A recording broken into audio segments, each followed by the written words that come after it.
Hello friends, இந்த வீடியோவில் நம்ம பார்க்க போகிற ரெசிபி என்னென்னா 6 மாதம் ஆனாலும் கெட்டு போகாமல் இருக்கிற தக்காளி ஊறுகாய் தான். இந்த தக்காளி ஊறுகாய் எங்கள் அத்தை இந்த ஃபுல் ரெசிபி உங்களுக்கு சொல்லுவாங்க. இதோட உங்களுக்கு சப்பாத்தி சாப்பிட பிடிக்குமா, இட்லி தோசை சாப்பிட பிடிக்குமா, இல்லை தயிர் சாதம் அந்த மாதிரி சாப்பிட பிடிக்குமா அப்படின்னு கமெண்ட் செக்ஷனில் கமெண்ட் பண்ணுங்கள். எனக்கு இந்த ரெட் கலர் தக்காளியை பார்த்தோன்னே தக்காளி ஊறுகாய் செய்யணும் அப்படின்னு சொல்லி கிரேவிங் ஆயிடுச்சு. அதனால தான் சரின்னு சொல்லிட்டு அத்தைக்கிட்ட கேட்டேன், இந்த தக்காளியை வச்சு ஊறுகாய் பண்ணலாம் அப்படின்னு சொல்லிட்டு. அதனால நாங்கள் இப்போ தக்காளி ஊறுகாய் பண்ண போகிறோம். இதுக்கான கரெக்ட் மெஷர்மெண்ட்ஸ் அத்தை சொல்லுவாங்க. ஃபுல் ரெசிபி பார்க்க வீடியோக்குள்ளே போகலாம். அரியிறப்ப நடுப்புற இந்த மாதிரி வரும். இதெல்லாம் நீங்கள் கட் பண்ணி எடுத்துட்டு நல்லா பழுத்த பழமாக இருக்கிற இதை நீங்கள் வதக்கிறதுக்கு எடுத்திங்கன்னா இந்த இதோடு போட்டிங்கன்னா நுரையாக வரும், ஒரு மாதிரி ஸ்மெல் அடிக்கும். இதெல்லாம் எடுத்துகிட்டு நீங்கள் கட் பண்ணிங்கன்னா ரொம்ப நல்லது. ஓகே, பார்க்கவே இந்த பிளேட்ஸ் இதெல்லாம் கலர்ஃபுல்லாக இருக்குல்ல. இதில் எக்ஸாக்ட் மெஷர்மெண்ட்ஸ் எவ்வளோ இருக்குது அப்படின்னு ஃபுல் வீடியோ பார்க்கலாம் ஃப்ரெண்ட்ஸ். 1 கிலோ நல்ல பழுத்த தக்காளி, நல்லா பழுத்துக்கணும். பழுத்திருக்க தக்காளியை நல்லா சுத்தமாக தண்ணியில் கழுவிட்டு நல்லா ட்ரை ஆகிற வச்சு துணியில் தொடச்சிட்டு, ஏன்னா அப்போ தான் ஊறுகாய் வீணாக போகாமல் இருக்கும். ஓகே, 6 மாதம் 1 வருஷம் இருந்தாலும் வீணாகாமல் இருக்கணும்னா தக்காளி ஈரப்பதம் இருக்கக்கூடாது. நல்லா ட்ரையாக தொடச்சிடணும். 1 கிலோ தக்காளிக்கு நல்லா 100 கிராம் புளி போடணும். ஓகே, ஒரு 4-5 ஸ்பூன் காரம். மிளகா உங்களுக்கு எவ்வளோ மிளகாத்தூள் வேணும், உங்களுக்கு எவ்வளோ காரம் வேணும் கொஞ்சம் கூட்டிக்கலாம், நீங்கள் குறைச்சிக்கலாம். அப்புறம் தாளிக்கிறதுக்கு கருவேப்பிலை, கடுகு, உளுந்தம்பருப்பு, கடலைப்பருப்பு தாளிக்கிறதுக்கு கொஞ்சம் ஒரு 2 ஸ்பூன் வெந்தயம், 2 ஸ்பூன் கடுகு ட்ரை வடை சட்டியில் வறுத்துக்கணும். வறுத்து அது தனியாக மிக்சியில் பொடி பண்ணிக்கணும். ஒரு ஸ்பூன் 1.5 ஸ்பூன் அளவு வெந்தயம் சின்ன நல்ல பொன்னிறமாக வறுத்துக்கணும். பொன்னிறமாக வறுத்து எண்ணெய் ஊற்றாமல் ட்ரையாக வறுத்துக்கணும். முதல்ல வறுத்து ஒரு காஞ்ச பாத்திரத்தில், ட்ரையான பாத்திரத்தில் கொட்டிக்கணும்.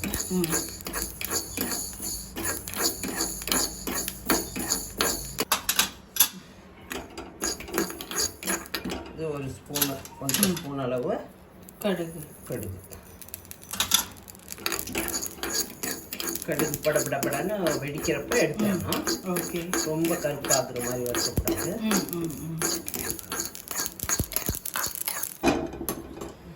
கொஞ்சம் எண்ணெய், ஒரு டேபிள் ஸ்பூன் சட்னி கரண்டியில் ஒரு 2 கரண்டி அளவு நல்லெண்ணெய். ஓகே, நல்லெண்ணெய் ஊற்றினா ஊறுகாய் கெடாமல் நல்லா இருக்கும். ஓகே, இதுக்கு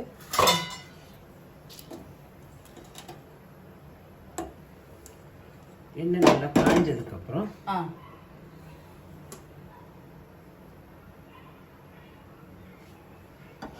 காயிட்டு கொஞ்சம் நல்லெண்ணெய் காஞ்சதுக்கப்புறம் தக்காளி.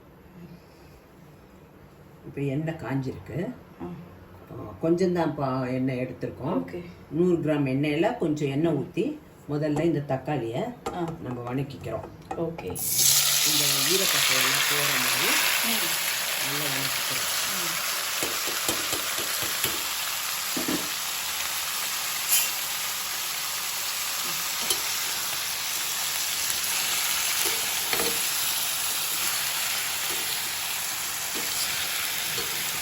இதில் வெறும் தக்காளி மட்டும் வதக்கணுமா, இல்லை புளி, மிளகாத்தூள், புளி எல்லாமே போட்டு வதக்கிடலாம்.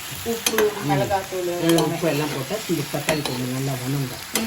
உப்பு போட்டோம்னா கல் உப்பு தான் போடணும். ஓகே, அப்போ தான் ஊறுகாய் வீணாகாமல் இருக்கும். இதுக்கு 1 கிலோ தக்காளினா ஒரு 100 கிராம் உப்பு, ஒரு 100 கிராம் மிளகாத்தூள், ஓகே, ஒரு 100 கிராம் அளவு புளி, எண்ணெயும் ஒரு 100 கிராம், அதுக்கு மேலே கூட கொஞ்சம் ஊற்றினா நல்லா இருக்கும் நல்லெண்ணெய். ஓகே, இப்போ இந்த தக்காளியோட நம்ம எடுத்து வச்சிருக்கிற புளியையும் ஆட் பண்ணிடணும். ஓகே, நல்லா பிச்சு போட்டுடலாம். போட்டுட்டு இதையும் சேர்த்து ம் வணக்கிடலாம். ஓகே. நம்ம புளி கொஞ்சம் கொஞ்சம் கோது நிறைய எடுத்து வச்சிருக்கோம், அதனால புளி ஈஸியா நம்ம போட்டுறோம். கோது எடுக்காதவங்க கோது எடுத்துட்டு கோது கொட்டை எல்லாம் இல்லாமல் க்ளீனாக சுத்தமான புளியை போட்டு ம் வணக்கிட்டு ம் இதுக்கு உப்பு, கல்லுப்பு, ம். உப்பு 100 கிராம் போடணும். ஓ, புளி எவ்வளோ எடுக்கிறோமோ அதே அளவு மிளகாத்தூள் புளி எவ்வளோ எடுக்கிறோமோ அதே அளவு உப்பு. உப்பு. ம் ஆமா. ஆ என்ன இறக்க போகிறோங்கிறப்ப போட்டால் போதும். இந்த பூண்டு, இந்த வெல்லம் ஆ அப்புறமா போடலாம். ம் இப்போ இந்த தக்காளி வணங்குறதுக்காக இந்த உப்பை நம்ம இப்பயே சேர்க்குறோம். ஓகே. 100 கிராம் புளினா 100 கிராம் உப்பு. இது வந்து 1 கிலோ தக்காளி பழத்துக்கான அளவு. ம் ஓகே. இந்த ஊறுகாய் நீங்க யார்கிட்ட கத்துக்கிட்டீங்க போடுறதுக்கு? இந்த ஊறுகாய் செய்யறத நான் எங்கள் அக்கா கிட்ட இருந்து கற்றுக்கிட்டேன். ம் அவங்க ரொம்ப நல்லா எல்லா ஊறுகாவுமே ரொம்ப நல்லா போடுவாங்க. அவங்க போடுற ஊறுகாய் எப்பவுமே கெட்டு போகாது. 6 மாதம் ஆனாலும் ஆ ஃப்ரிட்ஜ்லேயே வைக்காம வெளியிலேயே வச்சா கூட ம் 6 மாதம் அளவு கெட்டு போகாது, நல்லா இருக்கும். ஓகே. அதனால அவங்க சொல்லி கொடுத்த முறையில் தான் நான் இப்போ செஞ்சிட்ருக்கிறேன். ம் ரொம்ப நல்லா இருக்கும். நீங்களும் ட்ரை பண்ணி பார்த்துட்டு கமெண்டில் எனக்கு சொல்லுங்கள் எப்படி இருந்துச்சுன்னு. ஓகே. தக்காளி அப்பப்போ கிண்டி விடணும், ம் நல்லா வணங்கணும். ம் தெரிக்கிற மாதிரி இருந்துச்சுன்னா இதை மூடி போட்டு கூட நீங்கள் மூடிடலாம். அப்பப்போ கிண்டி விடணும், அப்பப்போ எடுத்து. ஏன்னா அடி பிடிக்காமல் இருக்கிறதுக்கு, அது அடி பிடிக்காமல் இருக்கிறதுக்காக தான் கொஞ்சம் எண்ணெய் ஊற்றிருக்கோம் நம்ம. ம் இது வணக்கிறதுக்கு கொஞ்சம் எண்ணெய் ஊற்றி வளர்க்குனா அடி பிடிக்காமலும் இருக்கும். ம் இது மூடி போட்டு மூடி வச்சு கூட நீங்கள் இது பண்ண வதக்கலாம். அப்பப்போ ஆனால் ஒரு தடவை கிண்டி விடணும். ம். இப்ப இந்த தக்காளி ஊறுகாய நம்ம இட்லிக்கு, தோசைக்கு, தயிர் சாதத்துக்கு எல்லாத்துக்குமே ரொம்ப நல்லா இருக்கும். இன்னைக்கு நம்ம எதோட சாப்பிட போறோம்? தயிர் சாதத்தோட. ஓகே. இந்த மாதிரி மூடி போட்டு மூடி எடுத்துட்டு அப்பப்போ கொஞ்சம் திருப்பி விட்டோம்னா அடிப்பிடிக்காம இருக்கும். இந்த மூடி போட்டு ஏன் வேக வைக்கிறோம்னா தண்ணி தெரிச்சு கீழெல்லாம் போகாமல் இருக்கிறதுக்கு மூடி போட்டு மூடி வச்சு வேக வைக்கணும். ஓகே. இன்னும் கொஞ்சம் தண்ணி வத்தினா போதுமா? கொஞ்சம் இன்னும் ஒரு 5 நிமிஷம் இருந்தால் போதும். ஓகே. அப்புறமா எடுத்து இதை ஆற வச்சுட்டு மிக்சியில் போட்டு இதோட பூண்டு, மிளகாத்தூள், நம்ம வெந்தயமும் கடுகு வறுத்து வச்சிருக்க நுணுக்கி வச்சிருக்க புளி எல்லாத்தையும் போட்டு ஒரு கிண்டி வச்சுட்டு அப்புறமா இது அதுக்கப்புறம் மிக்சியில் அரைக்கணும் நல்லா. சரிம்மா. ஓகே. அப்புறம் திரும்ப இப்போ காமிக்கிறோம் எப்படி சேர்க்கணும், எப்படி அரைக்கணும். ஓகே. இது இன்னும் கொஞ்சம் நேரம் இருக்கட்டும்.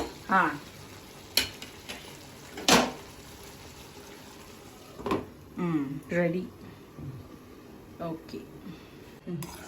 இப்போ இது வறுத்தாச்சு, போதும்.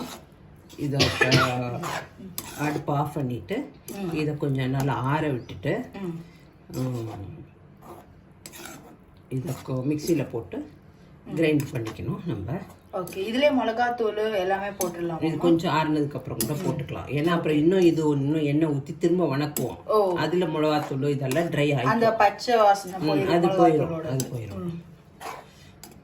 இப்பவே இதுலயே ரொம்ப வறுத்தோம்னா ரொம்ப வறுத்த மாதிரி ஆயிடும். ஓகே. அப்புறம் திரும்ப இதை இப்போ எண்ணெய் ஊற்றி தாளிச்சு திரும்ப ட்ரை பண்ணுவோம். அப்போ மிளகாத்தூள் பூண்டு எல்லாமே ட்ரை ஆகிக்கும். ஓகே. இப்போ நம்ம வணக்கி வச்ச தக்காளி ஆறிடுச்சு. இதில் பூண்டும் ஏன் நம்ம சூடாக இருக்கையில் போடலன்னா இது திரும்ப நம்ம வணக்குவோம், ஒரு தடவை எண்ணெய் ஊற்றி வணக்குவோம். அதனால மிளகாத்தூளும் பூண்டும் இப்போ அப்படியே போடுறோம். கொஞ்சமாக இந்த வெல்லம் சேர்க்குறோம். ஏன்னா இந்த புளிப்பையும் காரத்தையும் இந்த வெல்லம் ஒரு நல்லா பேலன்ஸ் பண்ணி கொடுக்கும். பெருங்காய பொடி தாளிக்கிறப்ப போட்டுக்கலாம். ஓகே. ஆகா தக்காளி ஊறுகாய் பக்கத்துலயே தயிர் சாதம். Super super. மிளகாத்தூள் ஒரு 100 கிராம் மிளகாத்தூள். 1 கிலோ தக்காளினா ஒரு 100 கிராம் அளவு மிளகாத்தூள். உங்களுக்கு காரம் உங்களுக்கு ரொம்ப சாப்பிட மாட்டீங்க அப்படின்னா கொஞ்சம் கம்மி பண்ணி ஒரு 80 கிராம் 50 கிராம் கூட போட்டுக்கோங்க. உங்களுக்கு தேவைன்னா 100 கிராம் போட்டுக்கோங்க. நாங்கள் எங்கள் வீட்டில் எல்லாம் கொஞ்சம் காரம் நல்லா சாப்பிடுவாங்கன்றதுனால 100 கிராம் மிளகாத்தூள் போட்டிருக்கேன். ஓகே, 100 கிராம் புளி, 100 கிராம் உப்பு, 100 கிராம் மிளகாத்தூள், 1 கிலோ தக்காளிக்கு போட்டிருக்கேன். உங்களுக்கு தேவைன்னா நீங்கள் மிளகாத்தூள் கூட்டியும் குறைச்சும் போட்டுக்கலாம். ஓகே, உப்பும் மிளகாத்தூளும் கொஞ்சம் நம்மளோட தேவைக்கேற்ப மாத்திக்கலாம். தூக்கலா இருந்துச்சுன்னா ஊறுகாய் சீக்கிரம் கெட்டு போகாதுங்கிறதுக்காக எப்பவுமே ஊறுகாய்னா எந்த ஊறுகாய்னாலும் கொஞ்சம் உப்பும் மிளகாத்தூளும் கொஞ்சம் ஜாஸ்தியா போடுவாங்க. அதனால நானும் அதே மாதிரி போட்டிருக்கிறேன்.